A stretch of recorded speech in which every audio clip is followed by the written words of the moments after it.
Bonjour à toutes et à tous et bienvenue dans cette nouvelle vidéo. Aujourd'hui, on s'attaque à une question vertigineuse. Comment fonctionne vraiment Internet dans le détail? Quand vous ouvrez une page web, en une fraction de seconde, des données traversent la planète, passent par des dizaines de machines et reviennent intactes. Comment est-ce possible? Au programme, ce qu'est réellement Internet, la commutation de paquets, les adresses IP, le DNS, le modèle en couche, le routage, les protocoles TCP et UDP, le web et le HTTPS, l'infrastructure physique et le voyage complet d'une requête. Installez-vous confortablement, c'est parti. Commençons par dissiper une confusion très répandue. Internet et le web, ce n'est pas la même chose.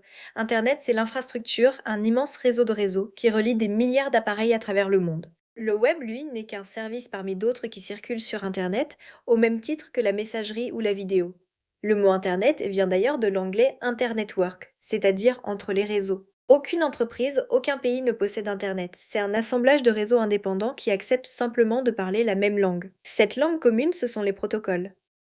Un peu d'histoire. Tout commence à la fin des années 60 avec ARPANET, un réseau financé par l'armée américaine qui relie en 1969 ses 4 premiers ordinateurs. L'idée révolutionnaire, un réseau sans centre, capable de survivre à la panne de n'importe quel élément. En 1983, l'adoption du protocole TCP/IP marque la véritable naissance d'Internet. Enfin, en 1989, Tim Berners-Lee invente le web au CERN, en Suisse. En quelques décennies, ce projet de recherche est devenu le système nerveux de la planète.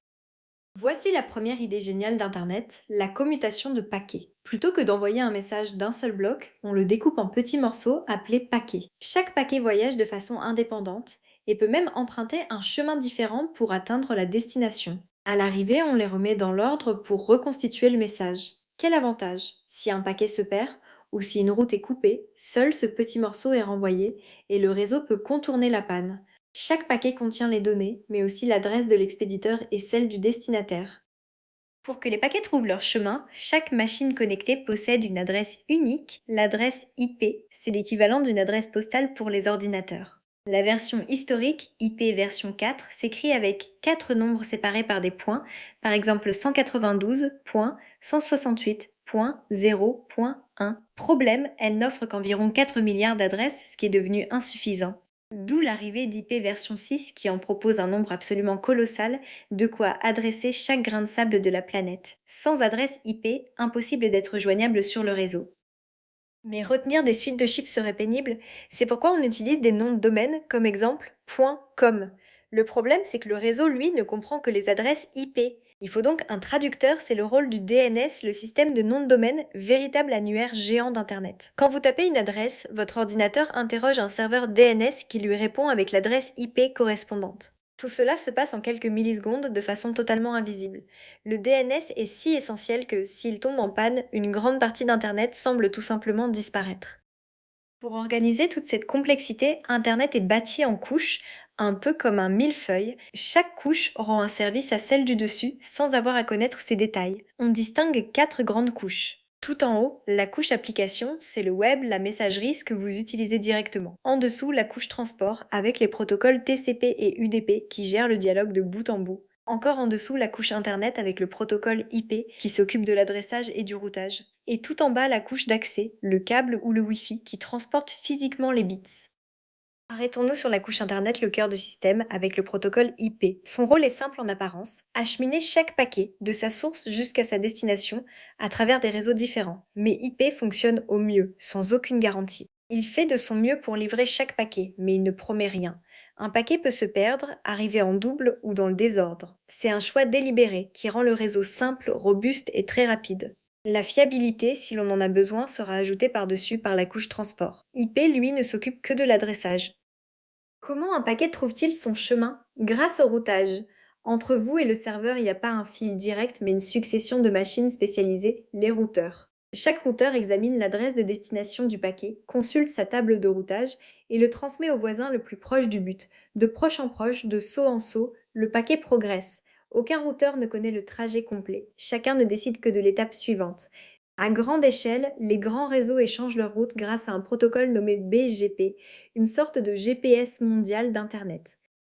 Au-dessus d'IP se trouve la couche transport avec deux protocoles aux philosophies opposées. Le premier, TCP, vise la fiabilité absolue. Il numérote les paquets, vérifie qu'ils arrivent tous, réclame ceux qui manquent et les remet dans le bon ordre. Idéal pour une page web ou un fichier où la moindre erreur est inacceptable. Le second, UDP, mise au contraire sur la rapidité. Il envoie les paquets sans vérification ni accusé de réception. C'est parfait pour la vidéo en direct ou les jeux où il vaut mieux perdre une image que de tout ralentir. Fiabilité ou vitesse, on choisit selon le besoin.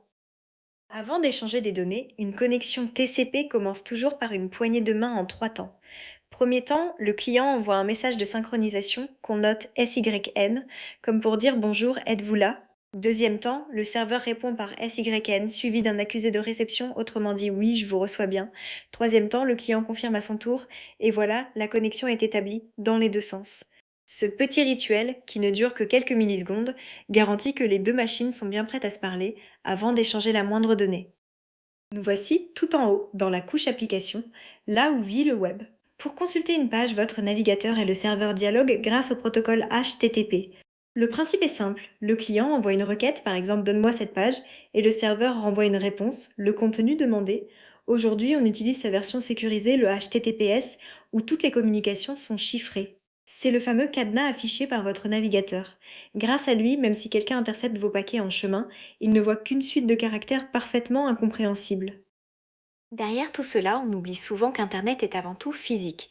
Vos données ne voyagent pas dans un nuage abstrait, mais dans de vrais câbles. L'épine dorsale du réseau, ce sont les câbles sous-marins en fibre optique posés au fond des océans qui relient les continents et transportent presque tout le trafic mondial. Plus près de vous, votre fournisseur d'accès à Internet vous raccorde par la fibre ou par l'ancien réseau téléphonique. Et les sites que vous visitez sont hébergés dans d'immenses centres de données remplis de milliers de serveurs. L'information voyage à la vitesse de la lumière, mais bel et bien dans la matière. Comment garder ces données secrètes sur un réseau public où les paquets passent par des machines qu'on ne connaît pas? Grâce au chiffrement. Lorsque vous vous connectez en HTTPS, votre navigateur et le serveur établissent une connexion sécurisée à l'aide du protocole TLS. Ils commencent par se mettre d'accord en secret sur une clé connue d'eux seuls. Ensuite, tout ce qui circule est brouillé avec cette clé. Le serveur prouve aussi son identité grâce à un certificat signé par une autorité de confiance, ce qui évite de parler à un imposteur. C'est exactement ce qui rend possible les paiements et les mots de passe en ligne. Rassemblons tout en suivant ce qui se passe quand vous tapez une adresse et appuyez sur Entrée. Première étape, le DNS traduit le nom du site en adresse IP. Deuxième étape, votre machine ouvre une connexion TCP avec le serveur grâce à la poignée de main. Troisième étape, si le site est sécurisé, TLS établit le canal chiffré. Quatrième étape, le navigateur envoie sa requête HTTPS et le serveur renvoie la page découpée en paquets, routée de saut en saut à travers le monde. Dernière étape, le navigateur réassemble le tout et affiche la page. Et tout cela en une fraction de seconde. Reste une question, comment Internet fait-il pour rester rapide avec des milliards d'utilisateurs? Une partie de la réponse tient en trois lettres, CDN pour réseau de diffusion de contenu. L'idée est de copier les contenus populaires, comme les vidéos, sur des serveurs répartis un peu partout dans le monde, au plus près des utilisateurs. Ainsi, vos données viennent du serveur le plus proche et non de l'autre bout de la planète. À cela s'ajoutent d'autres défis. Éviter la congestion quand le réseau est saturé et achever la transition vers IP version 6. Internet est un organisme vivant en perpétuelle évolution.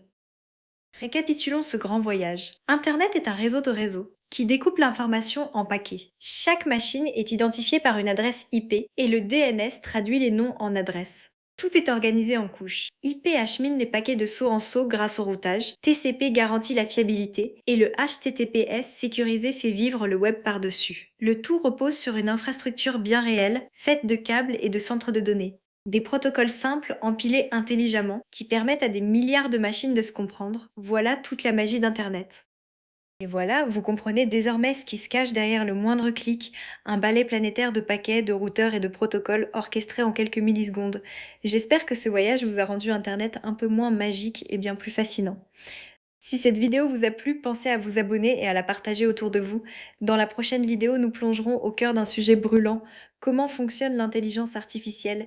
Merci de m'avoir suivi jusqu'au bout et à très bientôt.